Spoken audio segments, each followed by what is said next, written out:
son of Capenius, beside him, whereon he began to upbraid him, son of Tydeus. He said, Why stand you cowering here upon the brink of battle? Tydeus did not shrink thus, but was ever ahead of his men when leading them on against the foe. So at least say they saw that him in battle, for I never set eyes upon him myself. They say that there was no man like him. He came across the Macian, not an enemy, but as he guessed, in company with Polysenius to recruit his forces, for they were obeying the war for the strong city of Thebes, and prayed our people for a body of fixed men to help them. The men of Mycenae were willing to let them have one, but Zeus dissuaded them by showing them unfavorable omens. Tydeus therefore and Polysenius went their way, and when they got home from the deep open restroom banks of Asclepius, and the Achaeans, Sympatius, as their envoy, and found the Catines gathered in their great numbers into banquet in the house of Eteocles, stranger though he was, he knew no fear on finding himself single-handed among so many, but challenged them to contest of all kinds, and each one of them was at once victorious. So mightily did Athena help him. The Catines were incensed at his success, and sent a force of 50 youths with 2 captains, the godlike hero Maeon, son of Haemon, and holy Clontis, son of Oxyphonus, at their head, to lie in wait for him on his return journey. The Tydeus slew every man of them, save only Maeon, whom he led go in obedience to the heavens' omens. Such was Tydeus of Italia. His son can talk more elegantly, but can not fight as his father did. Diomed made no answer, for he was shamed by the rebuke of Agamemnon. But the son of Capaneus took up his words and said, Son of Atreus, tell no lies, sweet and speak truth if you will. We boast ourselves as even better men than our fathers. We took 7 leagues of Thebes, though the wall was stronger and our men were fewer in number, for we trusted in the omens of the gods and the help of Zeus, whereas they perished through their own sheer folly. Hold not than our fathers and like honorable us.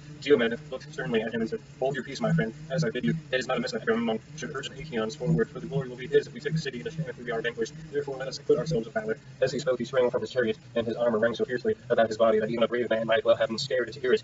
As when some mighty wave that thunders on the beach, when the west wind has lashed it into fury, it has reared its head afar, and now comes crashing down on the shore. It bows its arching crest high on the jagged rocks, and spews its sword and foam in all directions. Even so did the serried phalanxes of the Danes march steadfastly to battle. The chiefs gave orders, each to his own people, but the men said never a word. No man would think it, for huge was the host. It seemed as though there was not a tongue among them. So silent were they in their obedience, and as they marched, the armor about the bodies glistened in the sun. But the clamor of the Trojan ranks was that of many thousand ewes that standing waiting to be melted in the yards of some rich flock master, and bleat incessantly in answer to the bleating of their lambs, for they had not one speech nor language, for their tongues were diverse, and they came from many different places. These were inspired of Ares, but others by Athena, and with one came a panic, rout, and strife, whose fury never tires, sister and friend of murderous Ares, who from being at first but low in stature grows till she appears her head to heaven, though her feet are still on earth. She it was that went about among them and flung down discord, till waxing of sorrow of even a hand between them. When they were got together in one place, shield clashed with shield, and spear with spear, in rage of battle. The bossed shields beat one upon another, and there was a tramp, as of great multitude, of death cry, and shout of triumph of slain and slayers,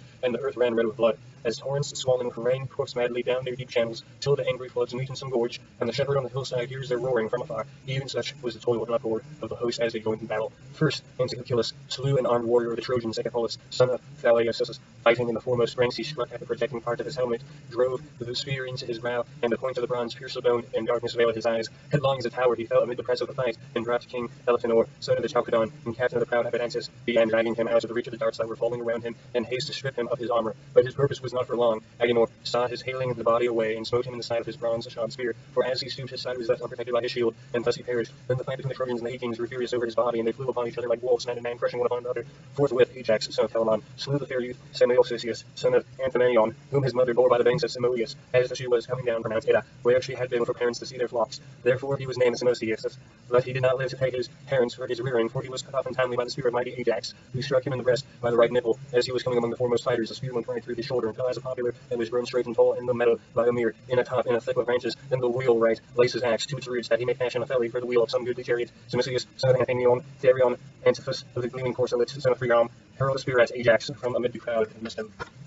But he hit Leochus, the brave comrade of Odysseus, in the groin, as he was dragging the body of Semosius over to the other side, so he fell upon the body and loosed his hold upon it. Odysseus was furious when he saw Leochus slain and strode in full armor through the front ranks till he was quite close. Then he glared round about him and took aim, and the Trojans fell back as he did so. His dart was not sped in vain, for it struck him by Phaeton, the bastard son of Priam, who had come to him from Abydos, where he had charge of his father's mares. Odysseus, infuriated by the death of his comrade, hit him with a spear on the temple, and the bronze point came down on the side of his forehead. Therion, darkness veiled his eyes, and his armor rang rattling round him as he fell heavily to the ground. Hector, that they were in front, then gave round by the Argives, raised the shout and drew off the dead, pressing further forward as they did so. But Apollo looked down from Pergamus and called aloud to the Trojans, for he was displeased. Trojans, he cried, rush on the foe, and do not let yourselves be thus beaten by the Argives. Their skins are not stone nor iron, that when hit them you do not them no harm. Moreover, Achilles, the son of lovely Thetis, is not fighting, but is nursing his anger at the ships. Thus spoke the mighty god, crying to them from the city, while Zeus's redoubtable daughter, the Triton born, went about among the host of the Achaeans, and urged them forward whenever she beheld them slackening. Then fate fell upon Eurus, son of Amarynacus, for he was struck by a jack stone near the ankle of his right leg. He then hurled it to Peleus, son of Neuroxus, captain of the Thracians, who had come from Aeneas. The bones in both the tendons were crushed in the pit of stone. He fell to the ground on his back, and his death throes stretched out his hands towards his comrades, but Peleus had wounded him, sprang on him, and thrust a spear into his belly, so that his bowels came gushing out upon the ground, and darkness veiled his eyes as he was leaving the body. So with Aratelia, struck him in the chest near the nipple, and the point fixed itself in his lungs. Boa came close up to him and pulled the spear out of his chest, and drawing his sword, smote him in the middle of the belly so that he had died. But he did not strip him of his armor, for the Thracian comrades, men who